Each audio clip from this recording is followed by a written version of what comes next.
Our next speaker is Brandi Grayson of the Young, Gifted, and Black Coalition. I got this just brief introduction from an article which said she's a vocal leader of protests against inequality mounted by the Young, Gifted, and Black Coalition. And the coalition goals have been an end to the plans for a new Dane County jail. Is that old, or is that? Oh, that's definitely our main focus. Okay, that's your main focus. That's still going on. I don't follow Dane County that much. So, release of inmates incarcerated for crimes of poverty and public investment in Black-led community programs. Its focus primarily has been on human rights. So, but for now, she's going to tell us what's going on in terms of fighting what we're talking about in Madison and what we could do. Do you want to use the mic? No. I have a big mouth. Thank you very much.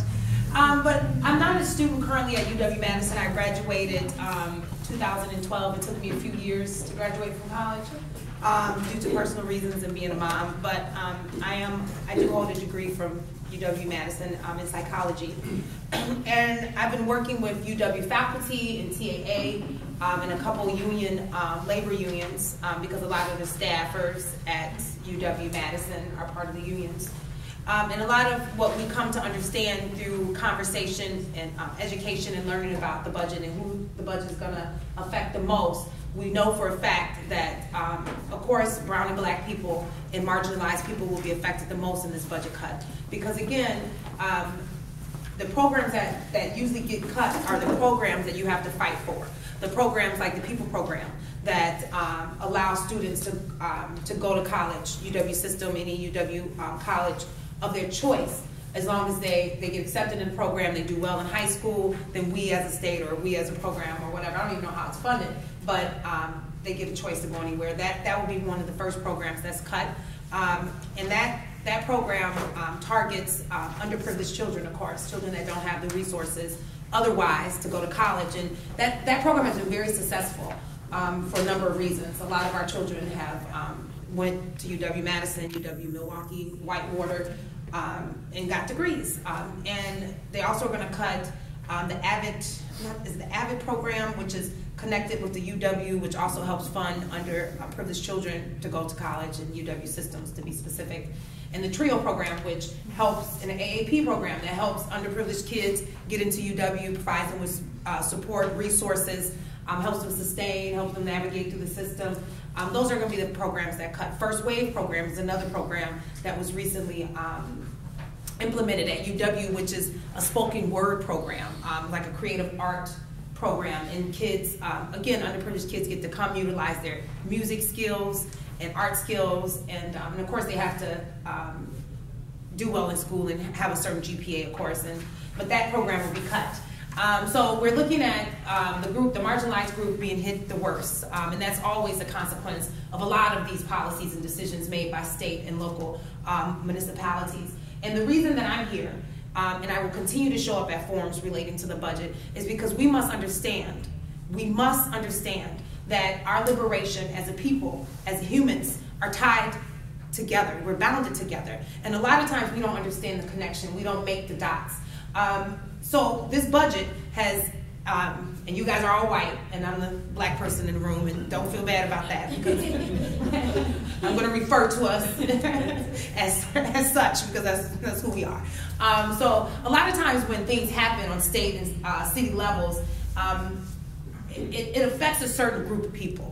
And it's usually the group of people that we least think about, the people that are already struggling, that are already trying to make ends meet, who lack resources, opportunity, job resources, who live in a certain type of environment that really cuts off the creativity or the ability to maneuver through life. And we don't say anything. We don't do anything. We take no notice. We just like, oh, well, that sucks for them. That means they just have to work a little harder. Maybe if they get up and get a job, then they wouldn't have that problem. Maybe if they wasn't so lazy, maybe they wouldn't have that problem. And I have to say, that's been working for us. It's been working. You know, it hasn't affected us in terms of the people who are not affected by certain policies and procedures and laws and legislation. And what we're looking at right now, when we look at this budget cut and we look at what Walker's doing, is a direct reflection of us not connecting the dots. at us being silent in the face of other things happening to people that didn't directly affect you. And so I'm here to say to you that this is a perfect opportunity for us to come together and fight injustice. Because if we continue to allow things to take place and affect some people and think that it's not going to affect you, then you're lying to yourself, and then we're lying to ourselves. Because what Walker is doing is directly related to us not paying attention to what he's been doing.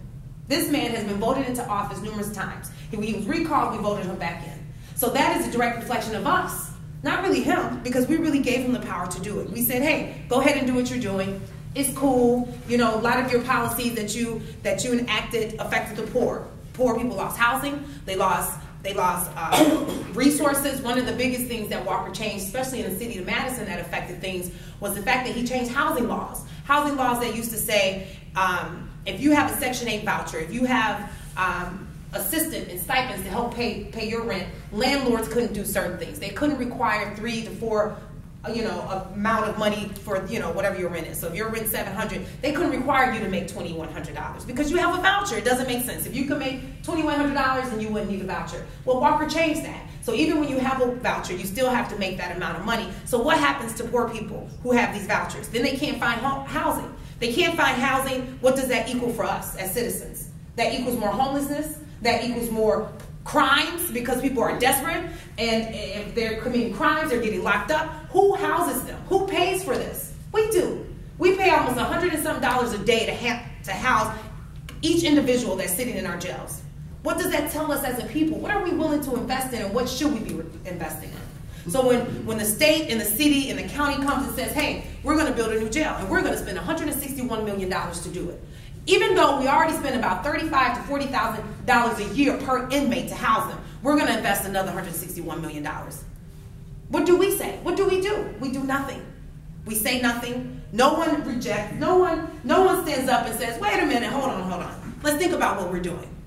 Let's think about it for 1 second that we are spending almost 5 times the amount of money on our prison system and jails than our public education. So if we have accepted, if Walker didn't come up with this budget, I'm sure most of us wouldn't be even engaged in this dialogue. We wouldn't even be having this conversation. And to me, something's wrong with that. Because if we're watching things take place and we're watching people in power make decisions that says jailing people and supporting the criminal justice system is more than public education, then why are we surprised? Why are we surprised at what he's trying to attempt to do or what he is attempting to do? Because we, in essence, have allowed it. We, in essence, have supported the criminalization of people and saying it's okay to do so without even the knowledge or understanding that most people that's currently locked up in jails and prisons are poor people. And then people say, well, they're living in poverty because of they're criminals. They're criminals because they're living in poverty.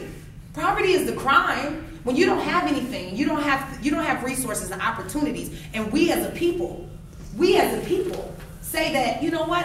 The issue here is social welfare. The issue here is that I don't want to take care of no one that's not working, and I don't want to take care of anyone who's lazy. Then we have to understand that our logic and our conditioning is off. Would you tell us again who you are and well, what you do? Do you work for the university? No. I am. Okay, would you tell us about Young, Gifted, and Black? That's what I came to hear. What kind of a group is that? Young, Gifted, and you're making a political speech here.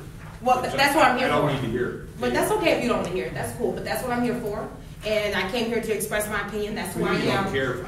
I don't need to hear it. I said I can respect that. Waste your time. I can respect that you don't want to hear it, and you don't have to hear it. I was invited to come, and this is who I am. Okay. I represent the Young, Gifted, and Black Coalition. We are a direct action coalition. We are a grassroots coalition. We are a coalition that fights injustice and fight for human rights. So when I'm speaking to you, I'm speaking relating to what we have in front of us. We have in front of us a budget cut of $300 million to cut education, public education. And then we have situations over here. Wait, how's that respect your organization?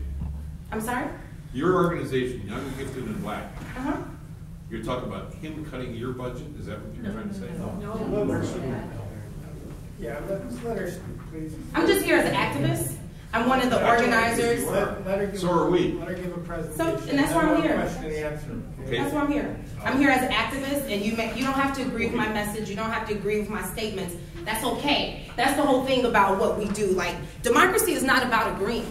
It's not that we have to come from the same place with the same ideas and the same perspective about what life should look like. But what we should agree on is that injustice anywhere should be injustice everywhere. And that is why I'm here, to connect the dots, to say to you and to say to everybody that I speak to that if we're going to move in power, which is collective power, collective bargaining, which is us as a people, then we must move together. And we must stand up for the rights of the least of us. Because if we don't stand up for the rights of the least of us, then things like this happen. And then we're all looking like, well, how did this happen? Where it's happened as a direct reflection of being silenced in the face of injustice. So that's why I'm here, to connect those dots. And you might not like the connecting of the dots, or you might not like what those dots represent. But that is what it is. Those are the dots. That is injustice. And we've allowed Scott Walker to do a whole lot of things. We've allowed the powers to be to pit the poor against the rich. There will be no working class. There will be no middle class if we continue on this avenue. As she just pointed out in the information that she presented about the budget cuts, we're moving from having control and say-so within systems to not having any say-so, and having someone else tell us what our education is going to look like, how to receive our education, who's going to teach it, and even if they're not qualified, they should do it and get underpaid while they do it. That is the same thing that's happening in our public education and our public school system, and we are allowing it. And we don't like to take accountability for it. We don't like to talk about the hard stuff. But that is what this is about. And I'm here because I work with UW faculty. I'm part of helping them organize. And I'm here because I work with TAA, which is the Teachers Association unit. I'm here because I'm a good speaker. That's why I'm here. I'm here because I'm able to connect the dots. And what the Young Gifted and Black Coalition stands for is fighting for human rights. And our objective at this point is to stop that jail from being built. And in order for us to send a message to city, state, and county that we are a people, that we move together. If you have an injustice, then I'm moving over here. If we have an injustice, we expect you to move over here. Because we get nothing done if we're divided. We get more done when we stand together. And you don't even have to understand or agree with our messaging. Like, we don't have to agree. Catholic person doesn't have to agree with a person who's Islam. That's not the point. The point is that you should have the freedom to be. They should have the freedom to be. You should have the freedom to be. I should have the freedom to be. Our kids should have the freedom to be, to get education. That is what this is about. We can't continue to fund city jails and county jails and prisons and cut education. They're directly related because we are funding them at like 8 times the rate that we fund public education. What does that say about us? Because we've allowed it. So I'm here to say, let's not allow it anymore. Let's stand together in solidarity. Let's make some noise. Let's show up and show out and do something different. And let Wisconsin be the example of what happens when people from different creeds, from different backgrounds, from different understanding, different education stand together. Because we can shape the whole nation, because we understand this is happening everywhere. This is a result of years and years of power being diverted to corporations and people in charge. Because somebody paying him to make these moves. They're paying him to make these moves. And working class people, middle class people, we ain't got $1 million to go buy somebody. You got $1 million to go buy a lobbyist? Because I don't. All I have is my voice and my body. So physically I'm going to show up and I'm going to vocalize my thoughts. And hopefully in doing so I can inspire others to get involved. I can encourage others to get involved. And I can encourage others to drop this veil of